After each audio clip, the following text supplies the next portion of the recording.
Right, so we're about to start installing these. These are the Velux PK10's that we've got.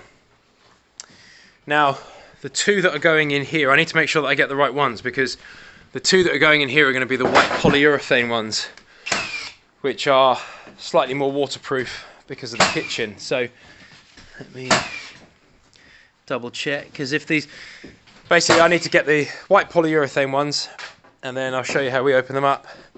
Literally, you don't need a knife or anything. You literally just pop this and pull it open, and then you sort it all out while it's in the box. So, right, got the polyurethane one now, the GGU, U for polyurethane, versus GGL, which is pine. So we have got the little wobbly tower set up there.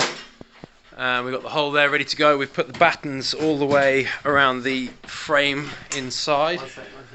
Just up in here, all the way around like this. And now we're going to open it up. It's nice actually, the way they do it is pretty clever. They give you this, you literally just pop it open like that the whole way across. So you don't have to use a knife and run the risk of damaging it, the window, or you don't have to damage the window or anything. There's no risk to that.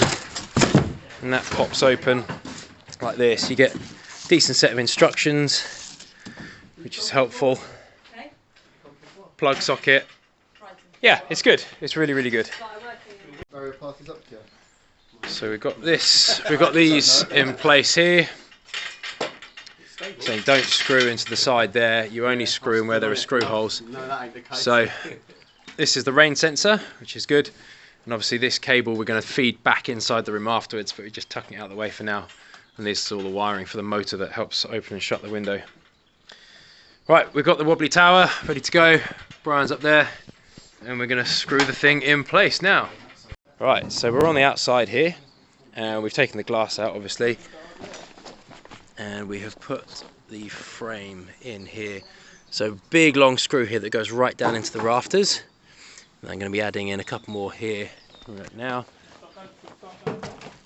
like I've done over here. So nice big long one, and then two shorter ones that just go into these battens.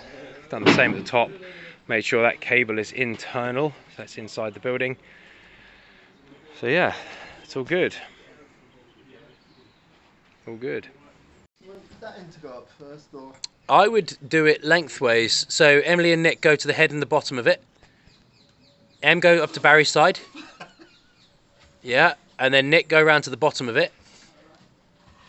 Yep. And then lift that up. Which side's coming up first? That side, the side that's closest to you. Right. In fact, Brian, if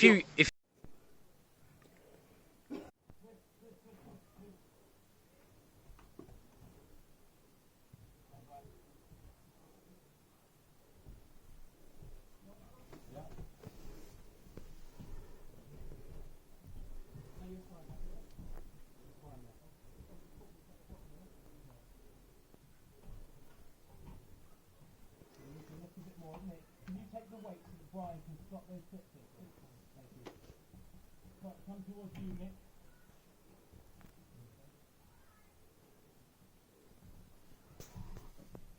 Yeah, that's it, Brian.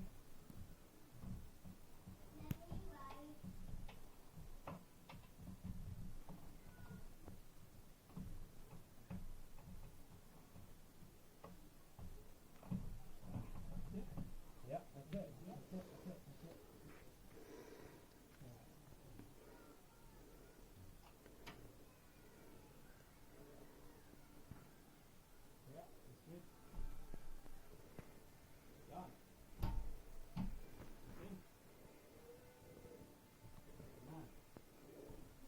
I'm not going to pretend that was easy, it was flipping difficult.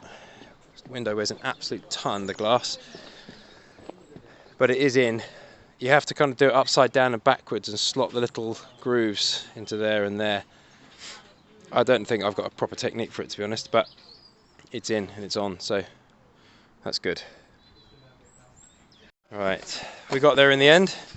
It's 25 past 4 and it's almost dark now.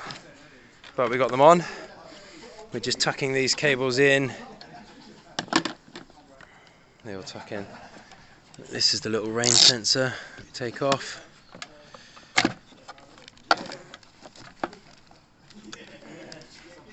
Do we still have the input? Yeah, we do.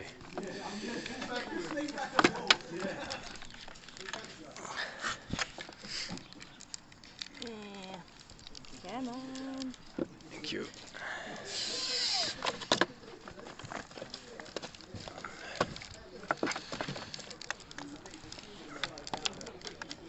These holes line up nicely there.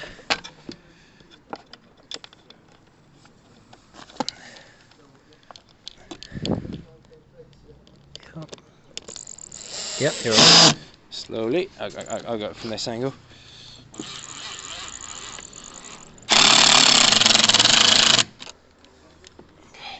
There's some light.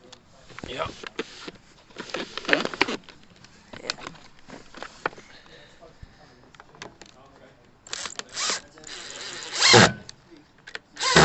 That's not a bad angle. There. Back to zero. There you go. Nice. Oh, right. That is everything done. So we've got 1, 2, 3, 4 of them in.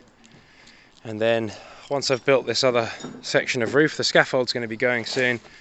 We're going to put another 2 in here, 1, 2, that line up with these ones. All right. Time to go and have some wine, I think.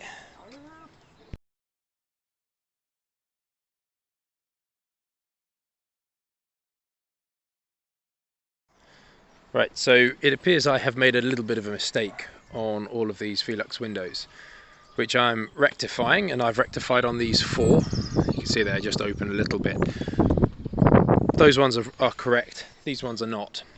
What I did before is I counterbattened down the roof, and then I put these at the same height as the counterbattens that run down the roof, and then we've put battens on top of that, the felt and the battens on top of that. But that means the tiles are going to end up coming up too high on the window.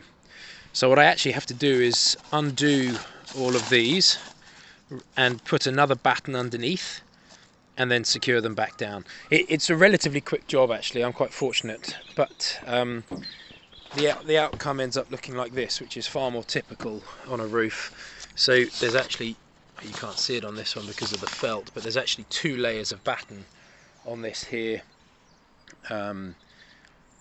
Yeah, so it's a bit of a faff, it's a bit of a pain, because I've got the counter batten running down this way, and then I've got 2 layers of batten. You can just see that one peeking through there, the second one. But that's far more typical now, and the whole thing is raised up by 25mm, which is the thickness of the batten, and yeah, that's now correct. So I'm going to do that on this one here. I don't know why I didn't think about it, to be honest. I should have realised when I spoke with the roofer. But you don't always realise these things, you don't always notice, and people make mistakes. So don't make the same mistake as I did. If you have to counterbatten your roof because of insulation or air gap or anything like that, make sure that your Velux windows are sitting on the battens that your tiles are going on. That's crucial. You can't have battens higher than the battens that your tiles are going on.